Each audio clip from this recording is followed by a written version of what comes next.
Sir आपने अपने सामने में जो है मायावती पैटर्न नाम का यूज देखिए, कल शिवसेना पक्ष प्रमुख उद्धव ठाकरे जी ने जनता न्यायालय का आयोजन किया था। काल उद्धव ठाकरे माननीय शिवसेना पक्ष प्रमुख यांनी जनता न्यायालयाचं आयोजन केलं आणि त्याला प्रचंड प्रतिसाद मिळाला देशभरातून। लवाद ट्रायब्युनल विधानसभा अध्यक्ष राहुल नार्वेकर यांनी सर्वोच्च न्यायालयाचे आदेश कसे पायदळी तुडवले, त्यांनी कशी मनमानी केली निर्णय देताना शिवसेनेच्या बाबतीत, याचे प्रत्यक्ष पुरावे हे काल समोर आणले। आणि त्यानंतर मी पाहिलं की राहुल नार्वेकरांनी विधानसभा अध्यक्षांनी घटनापीठावर बसलेल्या व्यक्तीने एक राजकीय पत्रकार परिषद घेतली। राजकीय ती हास्यास्पद होती। त्यांचं परत तेच तुंतुणं होतं, मग हे का नाही दिलं, ते का नाही दिलं। अहो, तुम्हाला सगळं दाखवलं ना स्क्रीनवर, काल पाहिलं ना, प्रत्येक गोष्ट तुमच्या समोर आहे।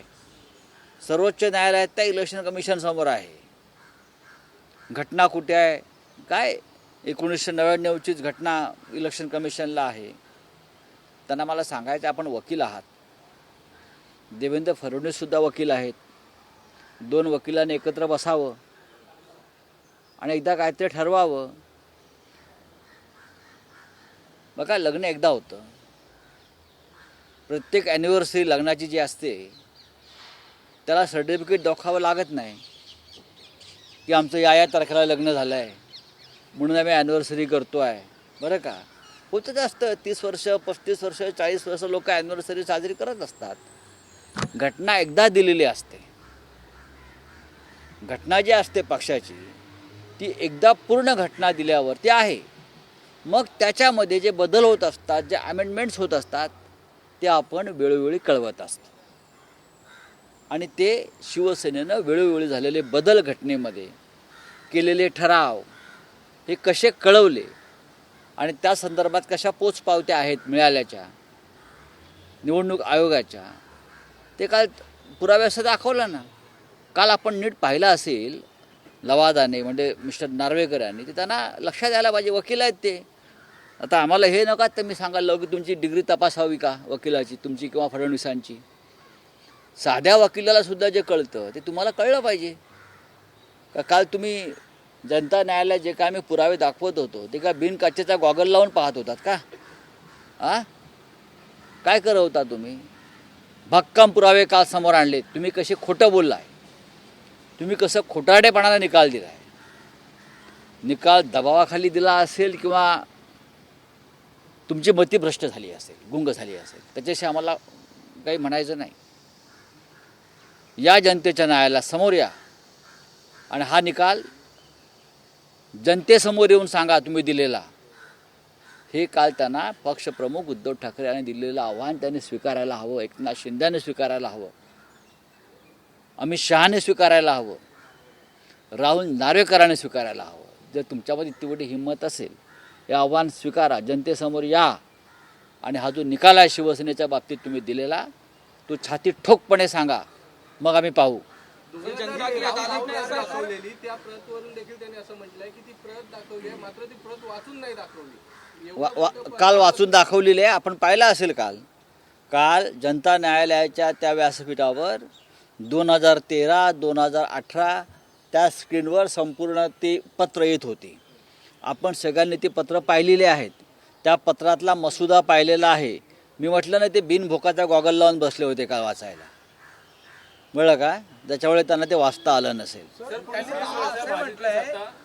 पुढील 30 वर्ष भाजप सत्ता टिकावी असं काम भाजपच्या सर्व नेत्यांनी कार्यकर्त्यांनी करावं असं अमित शहाने सगळ्यांना सांगितलं। 2024 सुरू झालेलं आहे, पुढले 6 महिने टिकले तरी मी रामाला अभिषेक घालीन। पत्रकार परिषद आहे, पत्रकार परिषद आहे की दसऱ्याचा मेळावा की गल्ली बोळातली सभा असं देखील राहुल नार्वेकर म्हणाले। हां, तर राहुल नार्वेकर विधानसभेचे अध्यक्ष आहेत, अजून ते त्या भूमिकेत शिरलेले नाहीत, एवढंच मी सांगेन।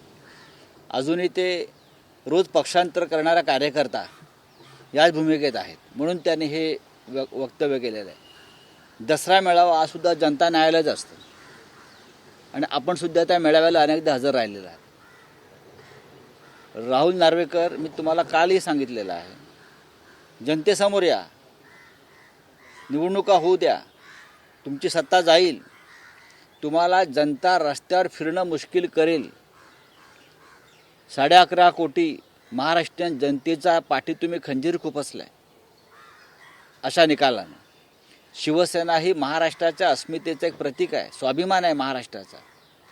तुम्ही तो स्वाभिमानच महाराष्ट्राचा पायदळी तोडवला. तुम्ही कसले मराठी माणूस, बकवासात तुम्ही. शर्मिला ठाकरे लोकसभेच्या जागा होत्या मुंबईच्या, त्या युतीमध्ये भाजप 3 आणि शिवसेना 3 अशा वाटप व्हायचं. मात्र आता भाजप 4 जागेवर लढवणार आहे आणि शिवसेना आहे एकनाथ शिंदेची, त्यांना 2च जागा मुंबईतून द्यायच्या. ते सुद्धा कमळाच्या चिन्हावर, शिवसेनेच्या ते सुद्धा कमळाच्या चिन्हावर असं मी ऐकतो आहे. शर्मिला ठाकरे मुळात ही शिवसेना नाहीच आहे, मुळात ही शिवसेना नाहीच आहे बरं का. हा ओढून ताणून केलेला प्रकार आहे. ही शिवसेना कशी असू शकेल? शिवसेना इथे आहे. आम्ही 23 जागा लढतो आहे, ज्या आधीसुद्धा लढत होतो, आताही लढू बरं का. ही आमची शिवसेना आहे, जी खरी शिवसेना आहे. हे आताची शिवसेना ही पाकिटमारी आहे बरं का. त्याला पाकिटमारी म्हणतात. दुसऱ्याचं पाकिट मारायचं आणि आपल्या खिशात ठेवायचं. तशी शिवसेना फार काळ टिकणार नाही. शिवसेनेच्या दक्षिण दिग्गज मुंबईची जी नेत्यांना जागा आहे, देशाची आर्थिक राजधानी मुंबई आणि दक्षिण मुंबईची जी जागा आहे लोकसभेची, ती देखील भाजप स्वतःकडे घेण्याचा प्रयत्न करते. बघा, मुंबईतल्या जागा ज्या आहेत शिंदे गटाच्या, या मुंबईतले भांडवलदार ठरवतील कोणी लढायच्या. त्या मुंबईतले भांडवलदार आणि उद्योगपती ठरवणार. गुजरातचे उद्योगपती ठरवतील मुंबईत कोणी लढायचं आहे लोकसभा मिंदे गटाकडून.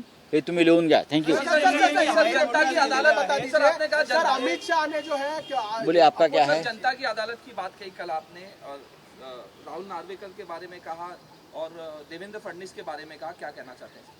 देखिए, कल जनता की अदालत हमने मुंबई में आयोजित की थी. आपने देखा होगा, देश के मीडिया के सामने छाती ठोक कर हमने ये दिखाया कि किस प्रकार का निर्णय गलत तरीके से, भ्रष्ट तरीके से दिया है शिवसेना के बारे में. विधानसभा के अध्यक्ष जिसे ट्राइब्यूनल का दर्जा दिया था सर्वोच्च न्यायालय ने, उस ट्राइब्यूनल ने जो निर्णय दिया है वो कितना गलत था, दबाव में था, भ्रष्ट था. पूरे एविडेंस जो चाहिए थे, चाहे 2013 2018 जो हमारी प्रतिनिधि सभा राष्ट्रीय कार्यकारिणी में जो निर्णय हुए थे माननीय उद्धव ठाकरे जी को पक्ष प्रमुख करने का, उनको सर्वाधिकार देने का, सभी डॉक्यूमेंट जो हमने इलेक्शन कमीशन को सबमिट किए हैं और इलेक्शन कमीशन से हमें वहाँ की रिसीट मिली है कि आपके कागजात मिले हैं, हमने सब कुछ दिखाया कल स्क्रीन पे. फिर भी विधानसभा के अध्यक्ष नार्वेकर बोलते हैं ये गलत है, झूठे कहेंगे, ये लोग देश चलाएंगे, ये लोग महाराष्ट्र चलाएंगे, सत्ता जाने दो उनकी, लोग उनके रास्ते पर फिरना मुश्किल करेंगे. आप देखिए ये कौन से वकील है, ये 2 कौड़ी के वकील है, ये उनकी डिग्री चेक करनी चाहिए. सर, एनिवर्सरी की बात कही, शादी की बात कही, हाँ? एनिवर्सरी की बात कही, शादी. नहीं, ये लोग कहते हैं कि हमने हमारा जो पार्टी का जो कॉन्स्टिट्यूशन है वो दिया नहीं है. वो बोलते हैं सिर्फ 1999 में दिया है, 1999 में दिया है. ये गलत है. हमने बार बार जो अमेंडमेंट्स किए हैं हमारे संविधान में, हमारे कॉन्स्टिट्यूशन में, वो सब कुछ दिया है. उनके एविडेंस हमने कल दिखाए हैं. एक बार जब शादी होती है तो मैरिज सर्टिफिकेट आता है. हर एनिवर्सरी को सर्टिफिकेट लेके हम घूमते नहीं है ना. शादी हो गई हमारी तो मैरिज सर्टिफिकेट हमारे पास है, हमने जमा किया है सरकार में कानूनन, और एनिवर्सरी होती रहती है. तो जब भी हमारी कार्यकारिणी होती है तो कार्यकारिणी में छोटे मोटे जो चेंजेस होते हैं, हमारे बदलाव होते हैं, वो हम इलेक्शन कमीशन को बता देते हैं. हर बार हमारी पूरी कॉन्स्टिट्यूशन देने की ज़रूरत नहीं पड़ती है. अगर वकीलों को समझता नहीं है नार्वेकर जी को, तो उनको वकील किसने बनाया है? सर जो है इंडिया के होम मिनिस्टर जो है जिन्होंने सीधी तौर पे अब बात कही है, अपोजिशन सब लोग कह रहे हैं कि राम पे किसी का हक नहीं है, लेकिन होम मिनिस्टर कह रहे हैं कि राम पे जो है तो सिर्फ हमारा हक। बाप रे, राम को प्रवेश कर लिया क्या पार्टी में? राम आपके पार्टी में प्रवेश कर लिया है तो राम को आप फैजाबाद से चुनाव भी लड़ाना चाहते हैं? एक बार देख लीजिए क्या है। ये भारतीय जनता पार्टी के जो लोग हैं, राम के नाम पर अब कोई इशू उनके पास नहीं है, ना महंगाई ना बेरोजगारी, कुछ नहीं है। लेकिन मैं आपको बताता हूँ, कुछ भी कर लो, इस बार आपका राम नाम सत्य होने वाला है।